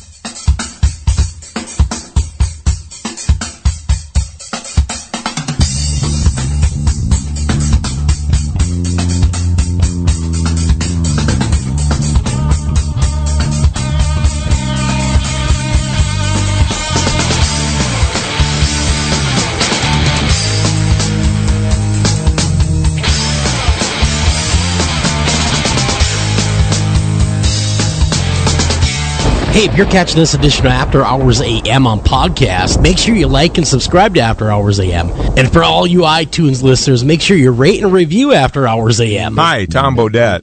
If you can hear me, then you have an internet connection, which means you can do cool things online, like listen to streaming radio, obviously, or watch a video of a monkey washing a cat. Let your freak flag fly. Or you can book a room at a great price at Motel6.com. Isn't the internet wonderful? Everything you want right at your fingertips, and whoa, did not need to see that. I'm Tom Bodette for Motel 6, and we'll leave the light on.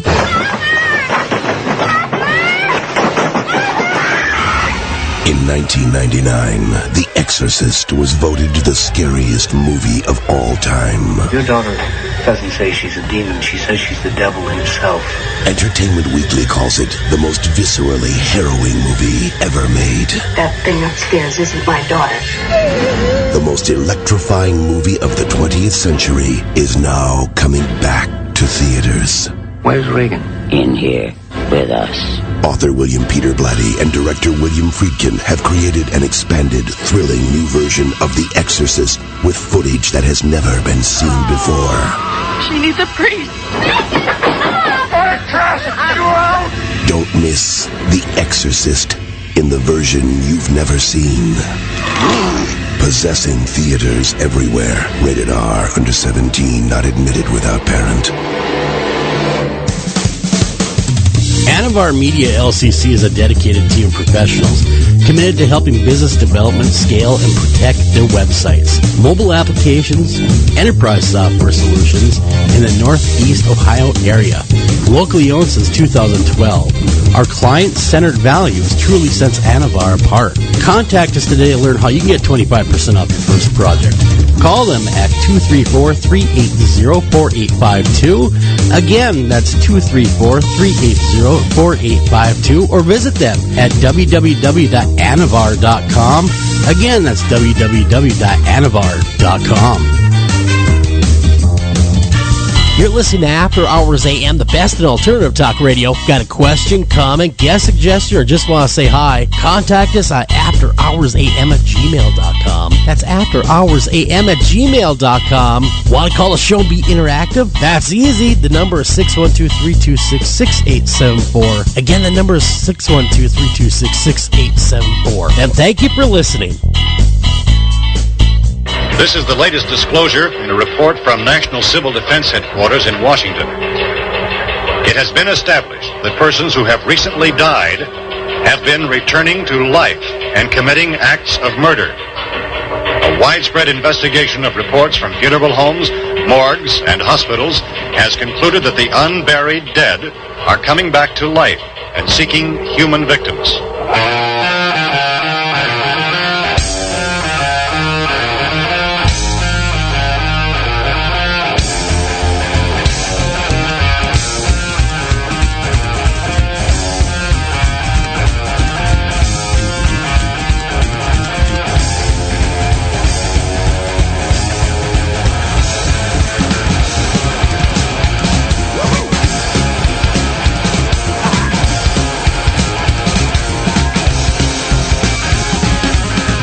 And welcome back to After Hours AM, everybody. I'm your host, Joel Sturgis, and right along with me, Eric Olsen. And we are talking to Mr. Steven LaChance tonight, or LaChance to me, but LaChance.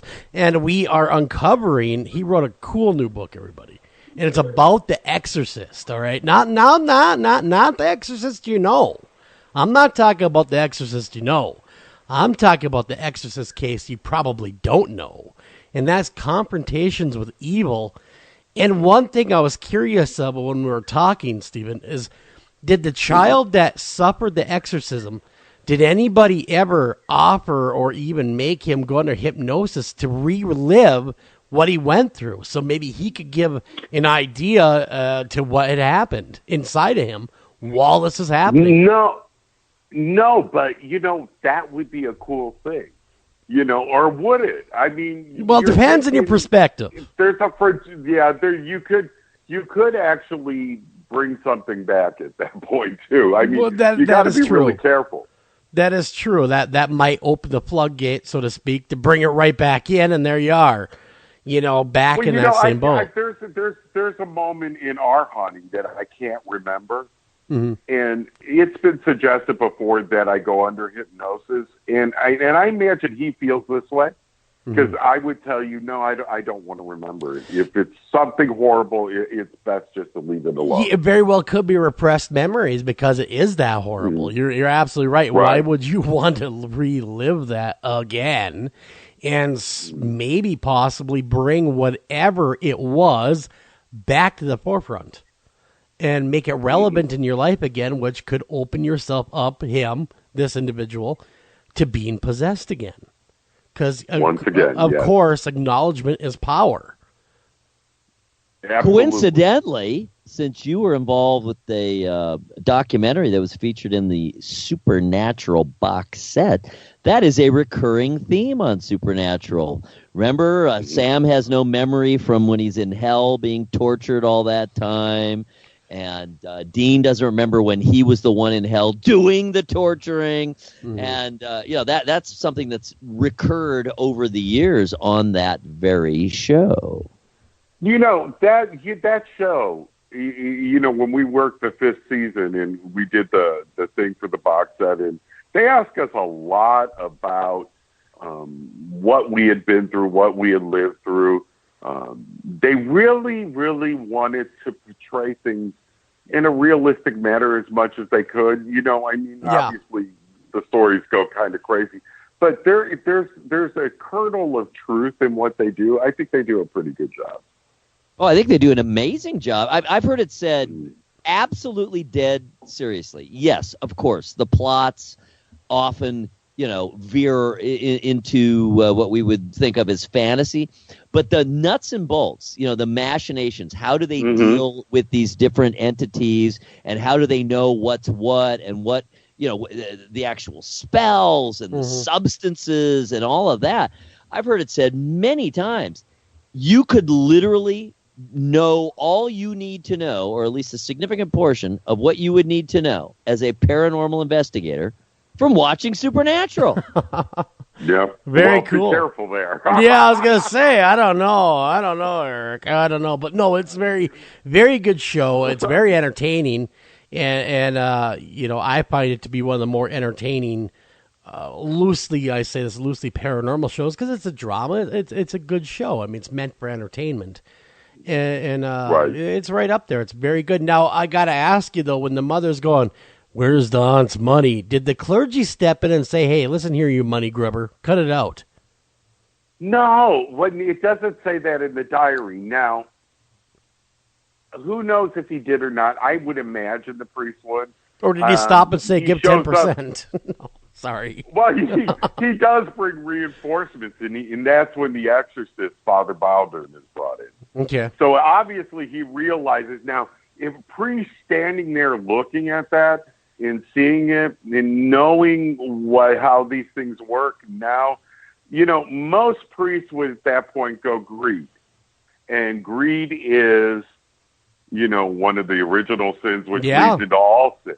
That's why we don't take money when we do these cases. Sure. Because greed can't come into play. I've actually been, to possession cases where a priest has torn up a check. And for that reason.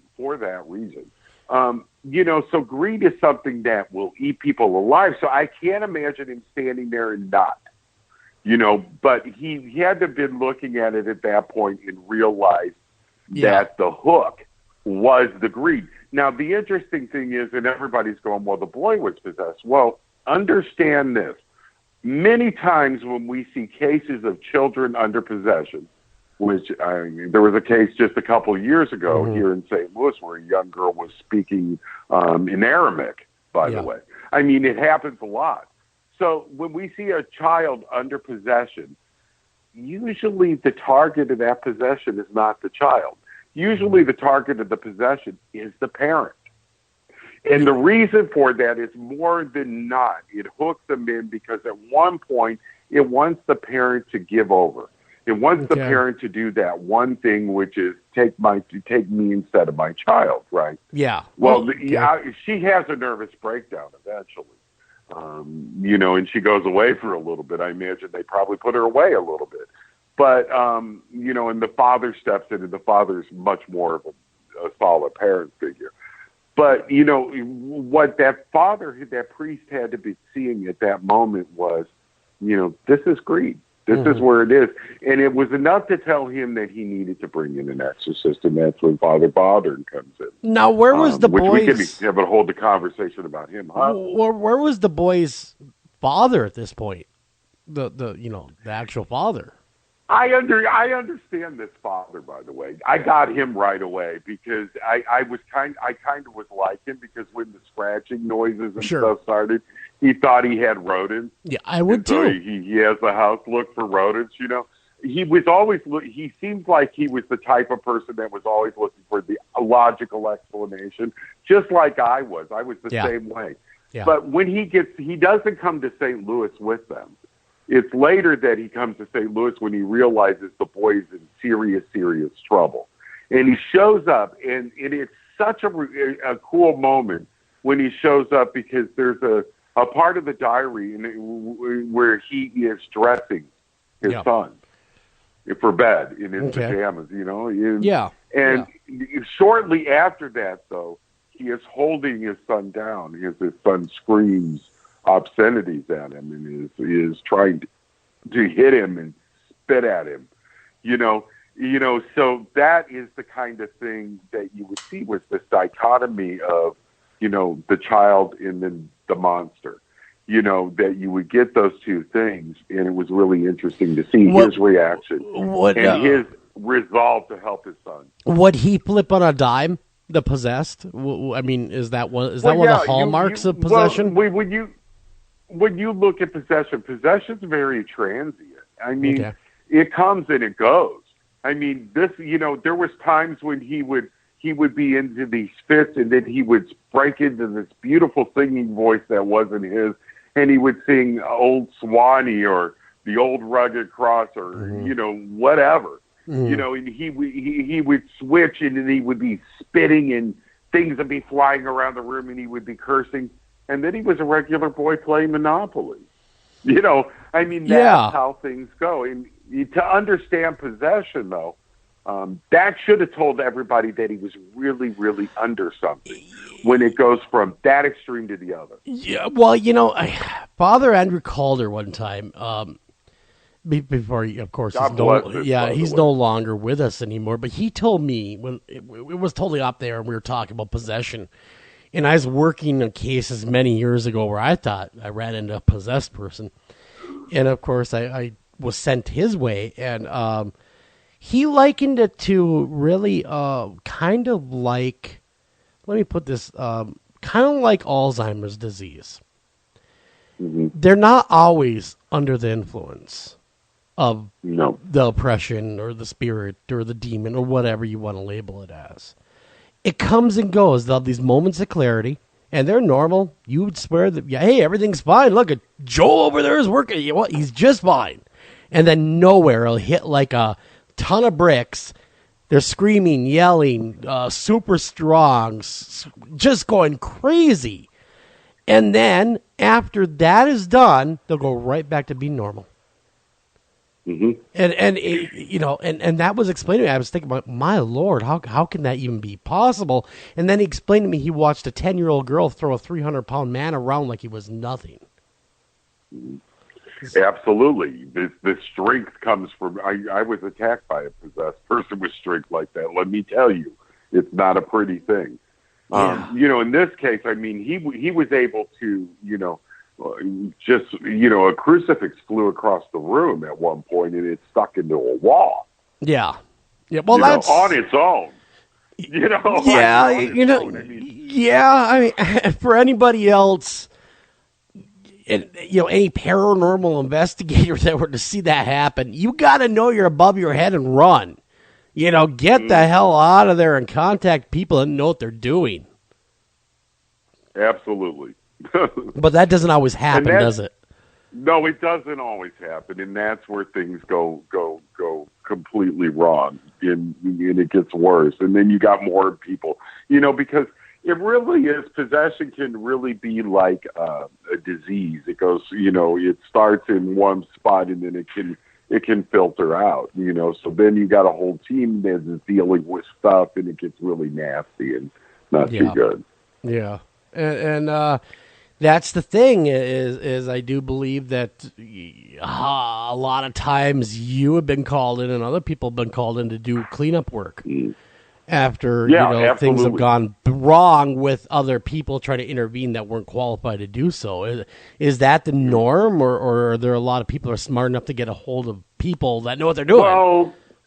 Well, I think now that we see people that are more educated, because we've really worked on educating people about it, and I think we're doing better about it. It's not as bad. 2009 was horrible. I swear to you, every case we had was because of investigators that had ego problems, and that got themselves in trouble. And I think that's the important thing to understand, though, because and even when we talk about this case, these things affect different people. I mean, if you go through the diary, you can see different people being affected in different ways by this. And that's what happens to these teams. I got a question for you. And Eric, we actually had the same question. Some years ago, we covered an event on this radio show. What was it? Remember his live exorcism, Eric? We were talking about. It was from that house. Yeah, well, they were doing that very house. Now, do you believe? Yep, exactly, from that very house.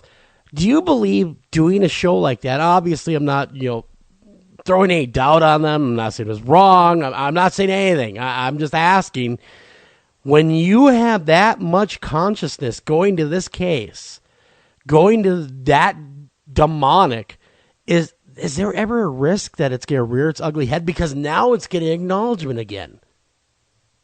Well, interesting enough, I did a television show this morning where I was talking to a reporter who had interviewed the guy that lived in the house during that event. He's an atheist, by the way, and he went on our local news all over this. You guys didn't see it nationally like we did, and said that absolutely nothing was going on in the house. It didn't need an exorcism, number one. Are atheists, now I got to ask you quick, are atheists ever possessed, or are they kind of immune to it? No, I mean, if something wants to possess you, it's going to possess you. Because that was the argument I was told by one of the. I got in a bit of a discussion with one of the high-ranking atheists, in the country, and we got on the subject of possession, and he kind of laughed. He says, "Nothing's gonna possess me because nothing exists." That is, but the thing is you got to remember, if you go back to my case. Remember how I started? I was very much almost an atheist. That is true. That is very true. You were, and I turned me around. So I can tell you that no, that's not the case from a personal point of view. Yeah. I mean, I'm sure you've heard that in your career. People, use that excuse. I've also heard from the Baptists that they can't be possessed because they're already possessed by the Holy Spirit. But there you go. Well, unless they're dancing. Hey, I have a question. I'm fascinated because of your background and what you've been through and the transformation, the experiences. What parallels in particular did you see between this case, the Exorcist case, and your own, if any? Oh, a lot of them. I described the father. I related to him. Another thing is, the child. Being a parent that has seen their children go through this type thing, to see, my children weren't possessed, but to see them go through the haunting and the things that happened to them, which were pretty horrible, it made me feel for this boy in much deeper ways than probably most people would have. So I was able to have a tremendous amount of sympathy and empathy for him. Mm-hmm. Also, the people that helped me, I had a better appreciation for them, which I always had appreciation for them, but even more so at the end when I watched this priest, this exorcist, go through what he did and realized that, they really give their own well-being to bring these people around. In the case of this priest, he lost 35 to 75 pounds in reports during the exorcism. And his brother was a doctor, by the way, and he went to his brother during the exorcism because his body, because of this event, was covered with oozing boils.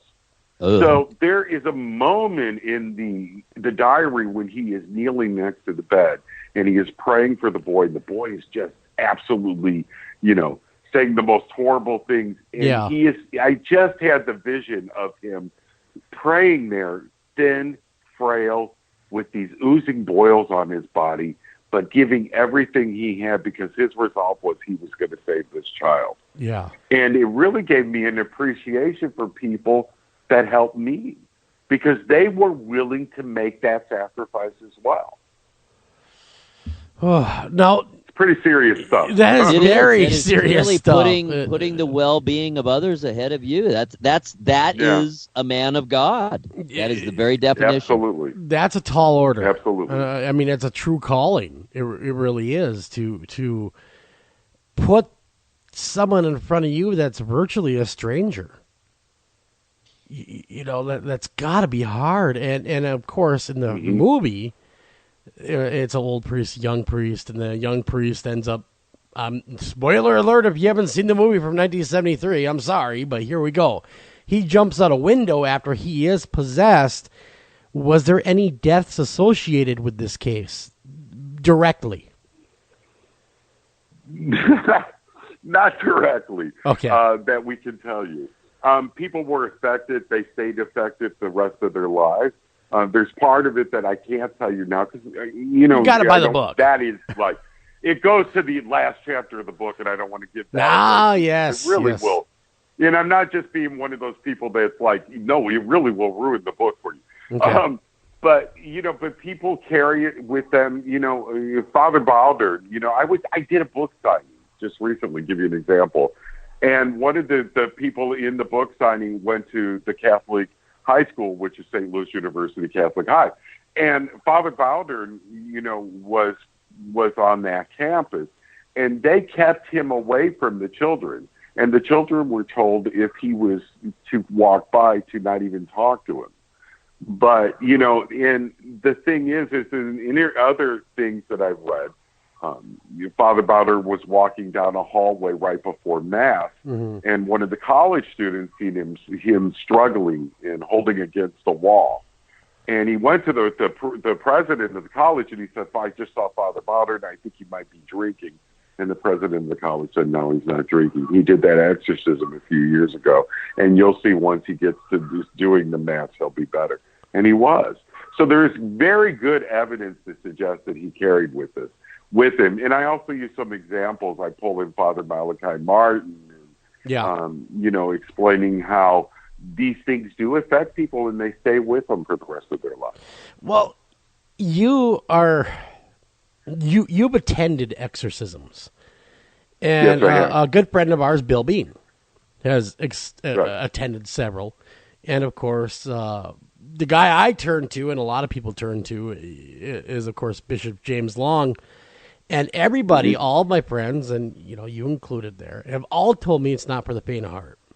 But they've also warned me that it takes a little bit out of you. I mean, that story you just told is much like you told me a few years ago that it takes X amount out of you. You don't get that back. You give a little piece of yourself. And over the years, do you feel that you've been doing this a long time already, Stephen? I mean, it's amazing to think how long you've been doing this. Do you feel that starting to mount on you, that you are losing a little more and a little more and a little more? Or do you feel energized as ever? I came to a point in my life where I'm really happy. I'm living a really good, happy life.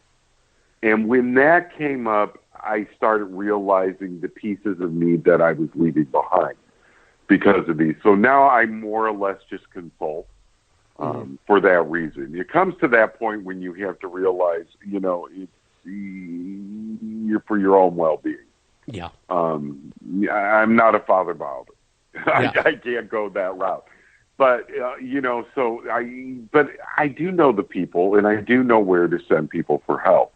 So I do that when they come forward and they need that help. Now, to get me to a case takes a whole lot nowadays. Yeah. It would take a whole lot because I'm just not willing to take that chance of that stepping back in again. I just can't do it. And it's, I gave those years and I gave myself in my all. And there comes a point when you have to stop and go, I got to have a little bit left for myself. And I'm to that point. Well, we see that all the time. Does that make sense? Makes perfect sense. I was going to say, we see evidence of that, even when the people themselves don't, on some of these longer-lasting paranormal shows. Think about it. The investigators, look at the changes some of them have gone through over the years. I noticed that if you look at the paranormal, and I noticed this years ago, and this was a thing that really bothered me, was we seem to all have heart problems. We seem to have strokes at very young ages, cancers. And I was working, I don't know if I ever told you guys this story. I was working a case at a truck stop years ago, and there was a guy standing next to me, and he had a Geiger counter. And there was a shadow figure in the corner, and every time this thing would come closer to us, the Geiger counter would pick up its ticking, which meant the radiation levels were getting higher. And then it would move away, and the clicking would slow down. What that told me at that point, and it doesn't take a genius to figure this out, that these things emit some type of radiation, and that maybe, just maybe, that we are affecting our health. Now, I came out and said this at one point. Everybody went up in arms. You can't be saying this, and it was like, it's like, how dare you tell us our hobby is unhealthy? Yeah.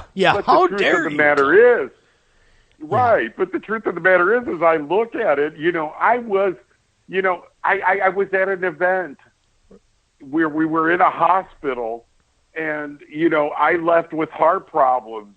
Yeah. Andy Calder was with us. He left because something happened to him. And then obviously we know what happened to him later. That was within a year. And someone else was there, and they had a stroke. I mean, those were three people in the same place at the same time that had something happen to them because of one location. And I do believe Andy's was started that night, by the way. You better, I really did. That is what I've heard, too, from others that were there and knew him real close, that it started then. And look at the rest. I do believe so. Yeah, he aged so rapidly. Right. He went from having no gray hair to gray hair. In really, what's short but amount it of time. is reversible because I notice people now that I'm just I'll consult and whatever. Now that I've removed myself, all of a sudden people say, and it's quite noticeable. People say, "God, you look like you're 13 years younger." Yeah.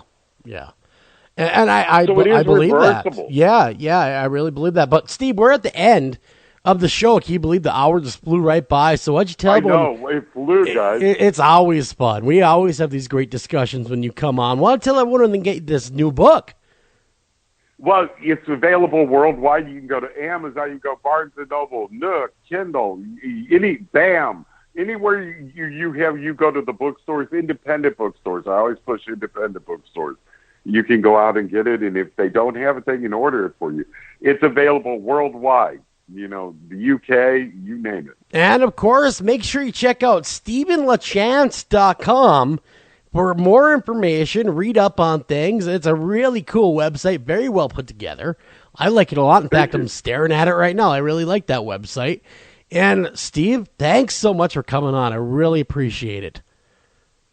Thanks for having me. It was good talking to you guys again. Anytime. Let's not make it 2 years. No, let's not make it 2 years again. But on behalf of myself, Joel Sturgis, and of course, Mr. Eric Olsen, take care of each other, love each other. We are signing off until next time. Thank you for listening to this edition of After Hours AM, and please remember to like us on Facebook and also follow us over on Twitter.